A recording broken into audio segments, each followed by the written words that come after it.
Bonsoir et merci d'être à notre écoute. Ce soir, nous partirons du côté de la commune de Petit Canal avec le maire Blaise Mornal et accompagné de Sheila Rampat, qui est première adjointe au maire de Petit Canal.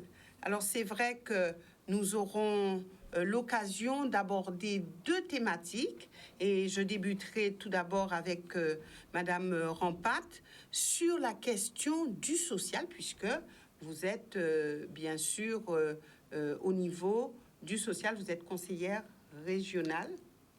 Première adjointe au maire de la ville de Petit Canal, vice-présidente du Centre communal d'action sociale, et c'est vrai, je suis également conseillère régionale. J'interviens aujourd'hui en ma qualité de première adjointe au maire en charge de l'action sociale à Petit Canal. Bien sûr, mais il est important quand même de vous présenter de manière assez complète aux téléspectateurs de Canal 10. Alors, l'action sociale, quand on en parle, alors on se dit que vraiment, il y a beaucoup à faire puisque on sait que la pauvreté gagne du terrain et pas seulement à l'extérieur, mais aussi en Guadeloupe. Est-ce que vous avez ce sentiment-là? Est-ce que vous pouvez palper cela sur la commune de Petit Canal? Alors, je vais d'abord dire bonsoir aux téléspectateurs de Canal 10, à la population de la Guadeloupe, mais singulièrement à la population de Petit Canal. Et donc, c'est vrai que l'action sociale... Alors, Madame Boissonnet, merci déjà de nous recevoir et de permettre à la ville de pouvoir parler de l'action sociale sur le territoire. Et si il faut dire certaines choses, je peux vous dire que depuis 2014, nous avons vraiment travaillé pour un développement global sur le territoire de Petit Canal de l'action sociale. On part vraiment de quasi rien. On a dû vraiment structurer cette action sociale, déjà par l'organisation même des services, puisque l'action sociale est menée au travers du Centre communal d'action sociale de la ville de Petit Canal. Et donc, il a fallu non seulement l'organiser, le structurer.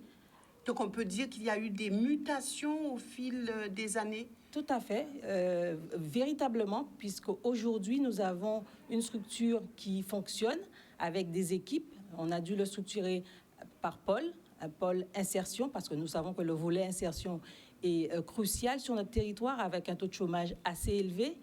Mettre aussi un pôle logement, là aussi c'est une problématique parce qu'il y a le maintien à domicile pour les personnes âgées.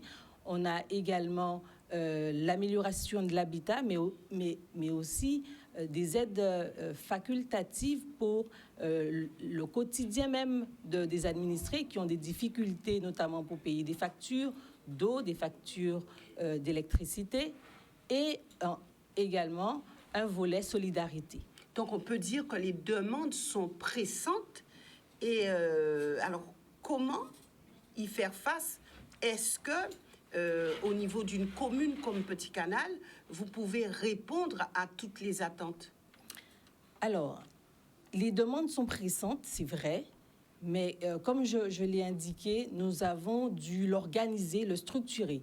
Et pour accompagner, je dirais, en toute dignité cette population qui souffre déjà suffisamment, il a fallu mettre une équipe dynamique et opérationnelle tout de suite. Et donc, nous avons cette équipe et nous avons avec, je dirais, les administrateurs, puisque les administrateurs, on n'y pense pas, mais nous avons au niveau du Centre communal d'action sociale des administrateurs qui s'engagent. C'est-à-dire que même quand on met des actions de proximité, ils sont présents.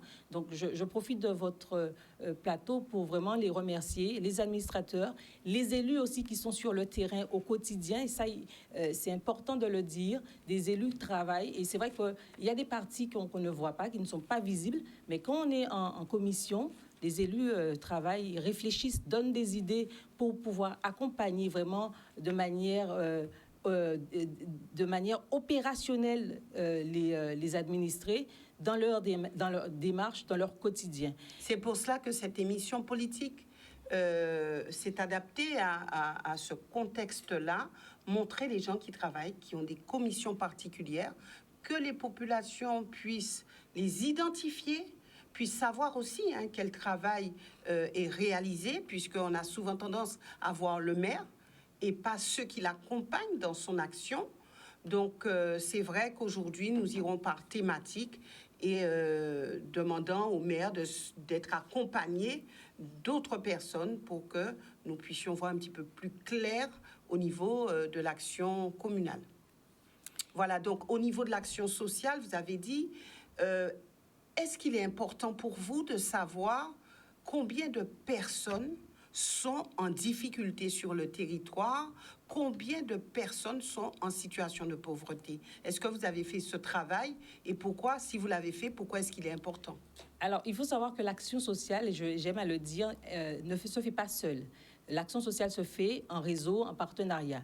Nous avons signé récemment avec la Caisse d'allocation familiale, avec la Caisse générale de sécurité sociale, la Convention territoriale globale. C'est une convention qui a été signée au mois de juillet, mais en amont de cette convention, c'est plusieurs séances de travail que nous avons eues avec les services de la Caisse d'allocation familiale et également les élus qui ont participé à ces ateliers et bien sûr les techniciens de la Caisse d'allocation familiale.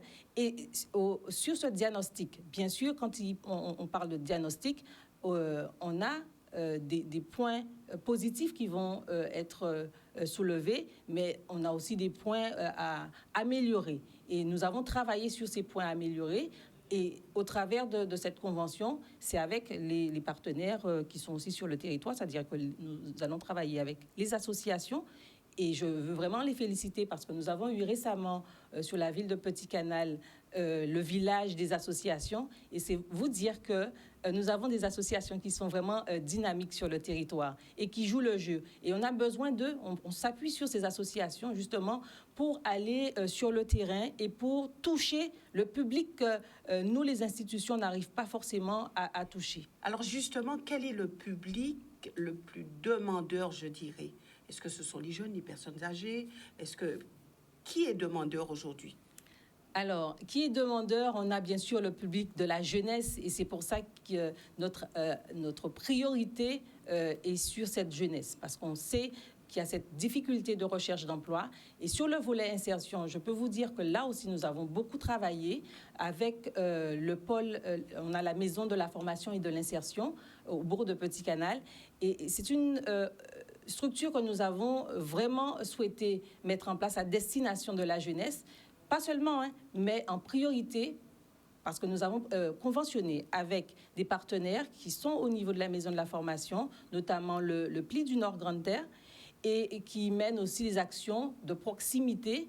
Il y a des manifestations qui sont tenues pour former les jeunes, pour les accompagner dans leur projet professionnel, mais aussi les accompagner dans l'insertion par l'emploi. Alors justement, quand on parle d'action sociale, est-ce qu'il s'agit en priorité d'une démarche financière?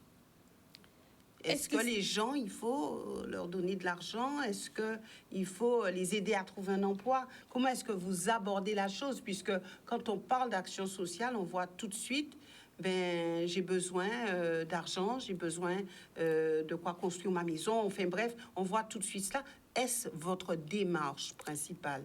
On a une démarche qui est assez globale. Un jeune qui est le maire reçoit dans ses permanences du jeudi matin beaucoup de jeunes qui viennent le solliciter pour des demandes d'emploi ou pour être embauchés au niveau de la collectivité. Et ça, on le dit assez régulièrement, les collectivités, à un moment donné, ils ne peuvent pas embaucher tout le monde. Et donc, l'objectif... Est-ce que ça n'a pas été une promesse de campagne? Non, on n'a pas été vers cela du tout, je peux vous l'assurer. On a toujours eu une politique pour accompagner la population, accompagner la jeunesse. Et c'est vous dire que quand un jeune vient nous voir, il y a cette problématique d'accès aux droits. Donc, il faut l'accompagner globalement. C'est-à-dire, on va l'accompagner sur sa situation sociale, on va prendre en compte sa situation de logement et dans cette démarche, s'il y a une difficulté financière, puisque au niveau du Centre communal d'action sociale, il y a des aides facultatives c'est vraiment des aides facultatives, puisqu'il faut bien distinguer les aides facultatives qui n'est pas une obligation et les aides, je dirais, extra-légales, où bien sûr on va accompagner sur des démarches pour monter un dossier, si c'est une demande de RSA, si c'est une demande d'ASPA pour une personne âgée. Effectivement, on est dans l'accompagnement. S'il faut accompagner financièrement, parce qu'on a des aides facultatives, notamment pour la formation professionnelle, on a des aides facultatives pour accompagner un jeune qui veut poursuivre ses études ici en Guadeloupe ou qui part à l'étranger. Mais on a aussi cette capacité de pouvoir orienter, informer sur les dispositifs d'aide que proposent notamment les partenaires avec qui nous avons conventionné. Je prends l'exemple rapidement du page à domicile avec la région Guadeloupe. Nous avons cette année, effectivement, chaque année, on a eu l'occasion de tenir le village de l'insertion sociale et professionnelle. Cette année, nous avons travaillé avec la région Guadeloupe pour mettre en place le dispositif du plan Action Jeunesse sur Petit Canal. Et ça, là aussi, c'est un dispositif qui permet de mettre plusieurs acteurs autour de stands et d'accueillir non seulement la jeunesse, mais aussi les familles qui souhaitent se former, les familles qui sont en recherche d'emploi. Le jour J, effectivement, et j'aime à le dire, souvent on peut décrire ce type d'action. Ce type d'action, le jour J peut avoir un impact, mais ce n'est pas seulement le jour J. L'impact est aussi sur les mois à venir. C'est-à-dire que le jeune, même s'il prend des informations ce jour-là, eh bien, par la suite, il y a un suivi qui se fait avec les services, soit le service au niveau du plan Action Jeunesse même de la région, mais également avec les partenaires qui ont été présents lors de l'opération. Voilà, donc on a bien compris que vous êtes en action et nous aurons l'occasion d'y revenir puisque l'action sociale aujourd'hui prend une vraie place au sein de notre société. Voilà donc Blaise Mornal, merci d'être sur ce plateau. Ça a été le volet action sociale. Maintenant, nous parlerons développement durable avec une actualité, votre actualité, on va dire en lien avec un héritage que vous avez eu. Alors, un grand débat à Petit Canal sur la ferme éolienne. Alors, c'est vrai que aujourd'hui, on entend, il y a des gens qui se sont mobilisés. On aimerait en savoir un petit peu plus, puisqu'il y a des personnes qui se disent, mais qu'est-ce qui se passe exactement? Alors, on va dire qu'il y a 3 acteurs total, le département et la commune. Est-ce qu'on peut résumer comme ça? Bonsoir. Et les agriculteurs, on va dire 4. Bonsoir, Madame Boissenet, tout à fait. Oui. Merci de nous donner cette tribune pour parler à la population guadeloupéenne, à la population canadienne, des actions que nous menons sur le territoire de Petit Canal, et aussi faire la lumière sur les dossiers, sur les dossiers sensibles. Nos actions. Oui, tout à fait, des dossiers sensibles. Vous savez, quand vous êtes aux affaires, il y a des jours qui sont plus faciles que d'autres, hein, mais c'est une responsabilité que l'on endosse et qu'on doit assumer. Donc, le projet de la ferme éolienne, effectivement, vous avez raison de dire que c'est un dossier que j'ai hérité, parce que c'est un dossier qui a été validé en 2011 par mon prédécesseur. Et vous savez, quand vous obtenez et que la population vous porte aux affaires d'une commune, vous héritez aussi bien du passé que du présent, et aussi bien aussi que vous devez mettre en place les projets que vous portez, et par la suite, vous venez devant la population pour donner et faire un retour de ce qu'il en est. Donc, pour vous parler de la ferme éolienne, j'aimerais vraiment faire toute la lumière et la transparence portée par les informations que je pourrais donner à la population, et pour qu'elle soit, je dirais, apte à prendre les décisions, à orienter, je dirais, ses commentaires, etc., etc. Donc, il faut savoir que la ferme éolienne qui est portée par Total Énergie, qui à la base, Total Énergie, qui à la base n'était pas Total Énergie, il faut le savoir. En 2011, quand l'ancien maire a donné sa validation, il a donné sa validation à AeroWatt, qui était la société qui portait le projet. Ensuite, AeroWatt est devenu Cadran, et Cadran aujourd'hui est devenu et a été englouti par Total Energy. Et donc, aujourd'hui, on parle de Total Energy, mais à la base du projet en 2011, c'était Aerowatt. Donc, c'est un projet qui se décline sur 10 éoliennes, 2 rangées de 5 éoliennes. Enfin, 10 éoliennes supplémentaires. 10 éoliennes, le projet, c'est 10 éoliennes. Au total? Au total, c'est 10 éoliennes au total, qui se déclinent sur 2 lignes de 5 éoliennes. Vous avez une première ligne qui se positionne, je dirais, sur la départementale 120 et la deuxième qui est sur le côté atlantique de la ville de Petit-Canal, donc 2 rangées de 5 éoliennes. Et donc, ce que la population guadeloupéenne a vu, et je dirais que ça, c'est une vaste opération de manipulation populaire. Et je pèse mes mots, j'aurai l'occasion de le dire, c'est une vaste opération de manipulation populaire. Parce que les images qui ont été montrées ont été déformées et ont été traduites dans la direction que ceux qui l'ont prise voulaient faire voir à la population. Qui a déformé? Vous savez, l'association qui a diffusé, qui est venue sur vos antennes, l'association menée par, présidée par M. Freddy Nomad. Il faut savoir que la population, les images de travaux que la population a découvertes, ce sont des travaux menés en étroite collaboration avec les agriculteurs qui occupent ce foncier, le foncier du département, des agriculteurs que le département connaît, des agriculteurs qui sont en règle et qui ont des baux en bonne et due forme et qui ont donné leur validation à Total Energy pour commencer les travaux de sondage du foncier sur la première ligne. Et la deuxième ligne se trouve là où il se trouve un conflit avec les agriculteurs de l'autre côté, les alors. Occupants, je dirais même pas des agriculteurs. Et c'est là que je dis que c'est une vaste opération de manipulation. La première manipulation porte sur le foncier. Tout le monde a été outré de voir qu'on va récupérer des hectares et des 75 hectares. Mais le chiffre avancé. Ça, c'est la première manipulation.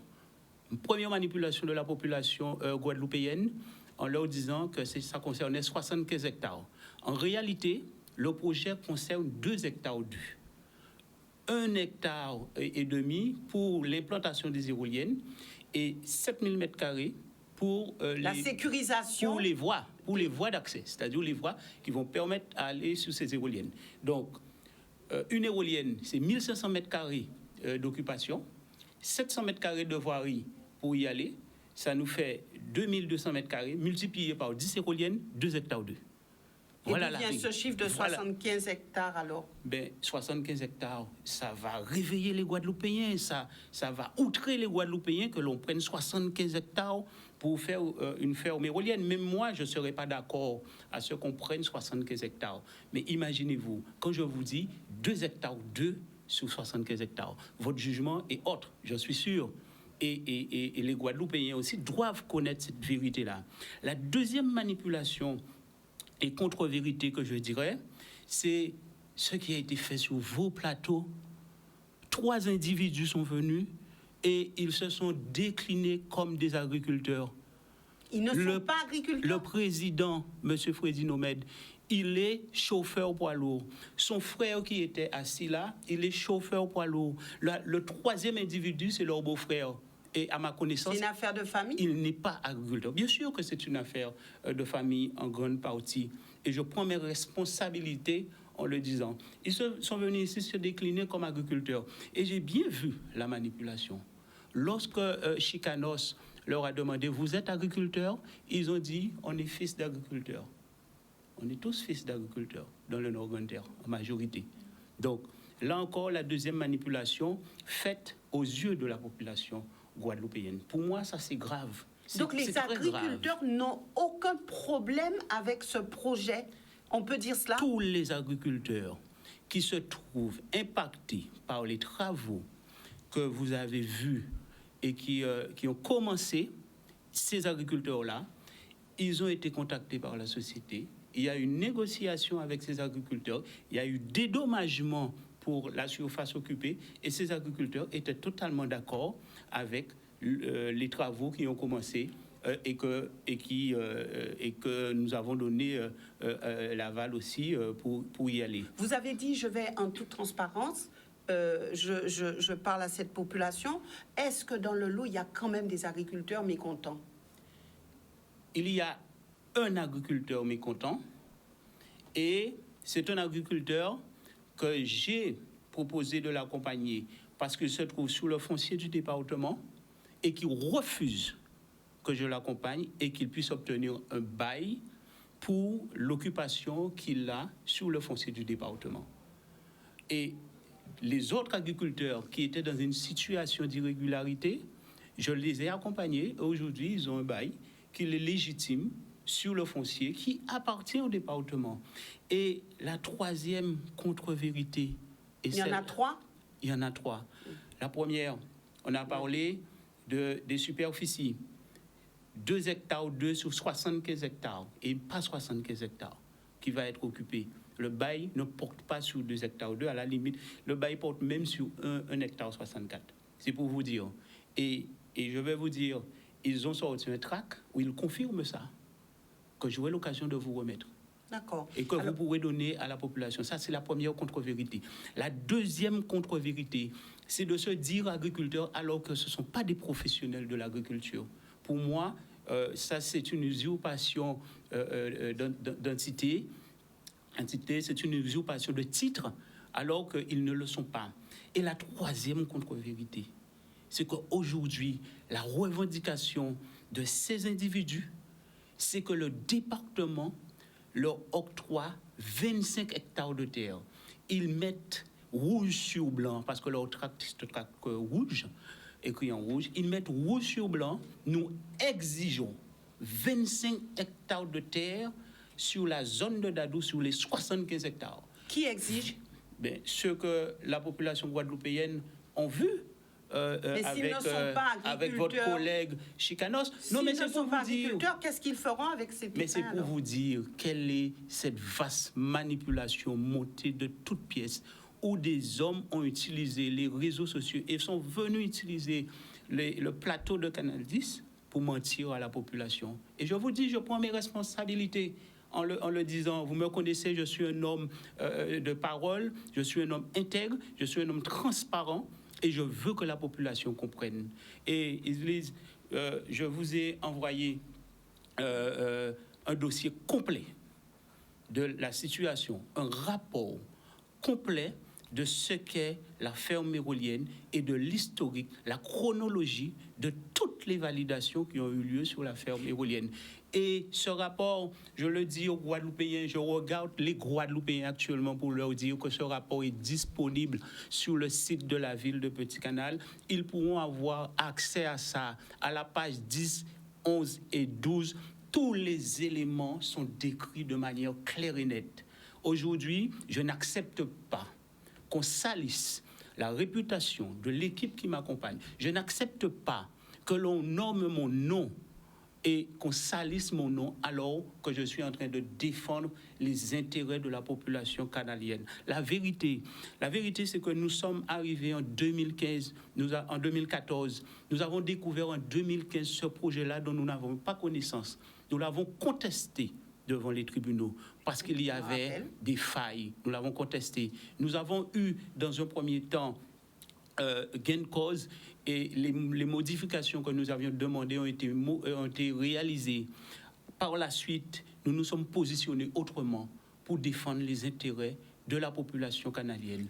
Nous serons la seule ville, pour terminer, nous sommes la seule ville sur la Guadeloupe proprement dite.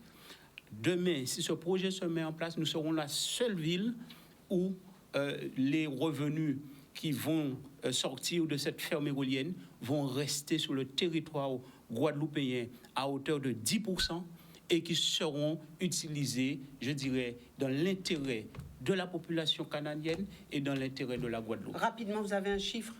Combien ça peut rapporter à la commune? Ben, grosso modo, je peux vous dire que c'est un projet qui est à hauteur de 57 millions. 10% d'investissement représente 5,7 millions. Nous sommes en capacité, d'après les projections, de pouvoir, au bout de 12 ans, sur un projet de 25 ans, passer dans une phase, je dirais, de bénéfice. Alors, nous aurons l'occasion, puisque cette émission n'est pas suffisamment longue pour qu'on puisse vraiment détailler, donner des éléments.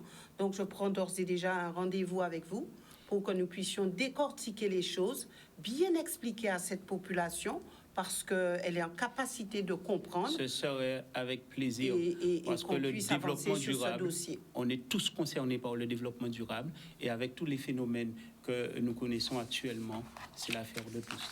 Merci, merci à vous d'être venu sur ce plateau. Merci, Madame Rampat, d'être aussi venue nous parler du social. Et puis, surtout, n'oubliez pas votre émission Que les choses soient dites le mercredi à partir de 20h. Donc, surtout, soyez au rendez-vous le mercredi. C'est plus le mardi, c'est le mercredi. Si je peux me permettre, donc, soyez au rendez-vous. Je tiens à vous féliciter pour l'idée de pouvoir accueillir des élus autres que le maire. Aujourd'hui, c'est la première adjointe. J'espère que j'aurai l'occasion, et tous les maires auront l'occasion, de faire connaître les élus qui les accompagnent. Parce que je peux vous dire, c'est vrai qu'on voit le maire, mais c'est vraiment une équipe, et c'est cette équipe-là qui fait le tout. Merci beaucoup, merci à vous. Donc, prochain rendez-vous demain. Excellente soirée à tous.